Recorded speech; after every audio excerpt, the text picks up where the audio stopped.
Hello అండి, last వీడియోలో మనం చూసుకున్నట్టు 2 చపాతీలు ఒకేసారి ఒత్తుకున్నాం కదా. ఈసారి అలా కాకుండా 2 చపాతీలు ఒకేసారి ఎలా కాల్చుకుందామని చూపిస్తున్నాను. ఇంకెందుకు ఆలస్యం చూసాను అని.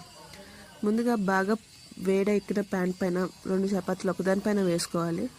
దాని తర్వాత కింద నుంచి ఒకసారి ఫ్లిప్ చేసుకొని దాని తర్వాత నెక్స్ట్ మళ్ళీ మధ్యలోంచి ఒకసారి తిరిగేసుకోవాలి. అలా కిందకి మీదకి తిరిగేసుకుంటూనే ఉండాలి. చూడండి, ఇది పైన కాలింది కదా, ఇప్పుడు తిరిగేద్దాము. ఇప్పుడు పైన చపాతీని ఫ్లిప్ చేద్దాం మధ్యలోంచి.